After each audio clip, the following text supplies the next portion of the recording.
Hello, I'm James Cridland, the radio futurologist, and every week I write a newsletter all about radio and international trends and all of that. And this is September the 11th, and I write about radio's multi-platform radio figures from Australasia. Radio's multi-platform radio figures. That's a good amount of use of the word radio there. Excellent. Good start. Anyway, just before I begin, just let me acknowledge it's a bit complicated at the moment. I'm a British citizen. I live elsewhere in the Commonwealth. There's all kinds of news going on at the moment. Keep calm and carry on, said the famous poster, and that's what I'm going to do today. So I've just come back from a good week at Radio Days Asia in Kuala Lumpur in Malaysia. It's a good event. This time round it had an afternoon of podcasting alongside the usual radio stuff, and I did an awful lot of podcasting there alongside the usual radio stuff. I also, and in fact I often perk up. This is non-edited, by the way. Did you know that? Yes.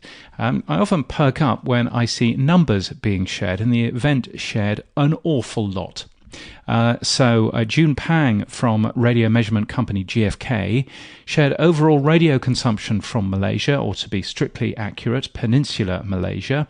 And Malaysia's radio audience is really high. 96% of the population listen every single week. In the graphs that June Pang showed, you can see there was a bit of a dip during the pandemic, which we're not really completely out of course, but radio consumption now appears to be as high as it was in the last wave done before the pandemic at 96%. It was 97%. But you can see the effect of the pandemic in the location data. There was an interesting dip in terms of in-car listening. It's back to where it was. And a jump in terms of at-home listening, although that is continuing to go up, which is interesting. There's no such thing as DAB Plus in Malaysia, but they did have a bunch of multiple platform figures. What did they say? 91% listen through FM, 24% listen through the TV, 24%.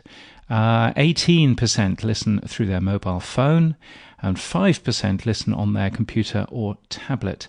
The 24% listening through the TV is interesting. I'm told that the majority of that is through Astro. The company owns and operates a number of radio stations, but also their own satellite TV platform. And apparently, if you're not an Astro radio station, you're not on. But the number also includes listening via other services as well. Last time I was in Malaysia, there were also a number of radio stations who were also rebroadcast on the TV at breakfast time, so it might include that too, although I didn't actually turn the TV on at all during my stay in KL this time. I'm not quite sure why, actually, to be honest.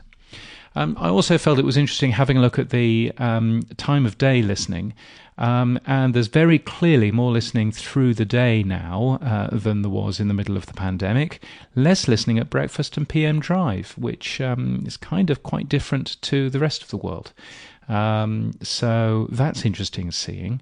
And there's also some fascinating zigzag patterns which I don't understand, which you'll see in the email version of this newsletter, which you'll find at james.crid.land.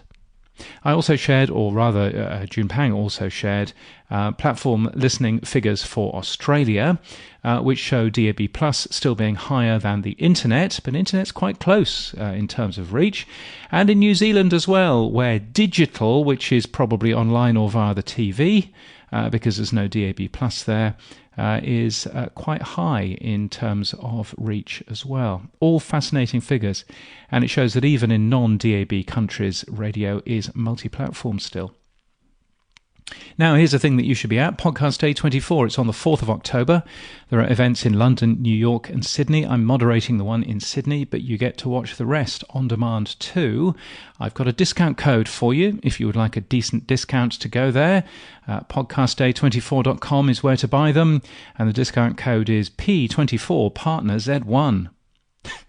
That works, doesn't it, for a podcast? P24 Partner Z1. If you type that in, or indeed just go to the website and go to my website, and you'll find that, james.crid.land. And hopefully I will see you in Sydney on the 4th of October, which I know is the day after Labour Day. And I'm sorry about that, but I can't do anything about that. Now, talking about podcasts, also speaking in KL was the BBC's Global News podcast, one of the largest podcasts in Asia. And really unusually, the BBC shared their daily podcast download numbers for it. Not just daily podcast download numbers, but also unique users as well. You can see some fascinating stuff there. There's also the show's audience profile and a comparison to other podcasts from World Service English. The download figures particularly were fascinating to see. They peaked at 7 million downloads per episode during the start of the Ukrainian war. Fascinating to end up seeing. And it was really good that they shared those. Now, Fred Jacobs is a bad man. He has published a story which uses a Lazy Buggles headline. What's the Lazy Buggles headline? He says, clicking through video helped the podcasting star. Stop it, Fred. Stop it. I suspect that he's deliberately titling his blog post about video podcasts that way so that I link to it so that I can say something about a Lazy Buggles headline, but I'm not going to fall for it. Also, Amazon's radio-like thing AMP now has a web player. No downloads, no logins means that anybody can listen, albeit you can only listen to the top 10 most popular shows. An interesting fact that they haven't bothered making an Android app for their AMP radio-like thing yet. So if you want to listen, then really either you use this web player thing now or you use an iOS app, which seems dim in the high degree, but still, what do I know? ABC Radio National is a curious listen, sometimes unkindly talked about by me mainly as Australia's equivalent of BBC Radio 4 but without the audience. It's got audience figures which frankly are less kind to the network than even that. Worthwhile having a peek. I've got my own thoughts about what RN should be doing, but possibly not here. And anyway, I'm not a radio programmer, so you don't want to be listening to me for that. I've been watching a bit of Talk TV during the last few days, and when I tuned in, they'd dropped the big radio microphones. They appeared to be using lapel mics like normal TV. Turns out that they're broadcasting from Piers Morgan's studio for a bit, which is quite clever. I wonder how long they'll be doing that, possibly for quite some time. Also, about all of that, James O'Brien, not that one, but the one who works for the ABC, has written about the ABC's planning for the Queen's death, and also writing about his pride in a collection of archive material from the broadcaster looking back at her life. And I link to the Washington Post, which has taken an interest in UK radio's obituary procedure as well. Thank you to Richard Hilton, to James Masterton, and to Brunn Audio Consulting for your ongoing support of this newsletter and podcast. I'm very grateful to you. If you'd like to support my work in any way, I would love that. You can buy me a coffee. Become a member to give regularly, or just give a one-off coffee or 5 if you like. You want to be going to buymeacoffee.com/James Cridland. And you can do that, and that would be super kind of you. My professional website has more detail about who I am, what I do, and whether I can help you further. That's at james.cridland.net. And if you like this podcast, but you would like the newsletter version of it, so you can, understand all of those numbers that I gave in a blizzard earlier on in this podcast, then that's cool too. james.crid.land is the place to go and get that. That's james.crid.land. And until next time, keep listening.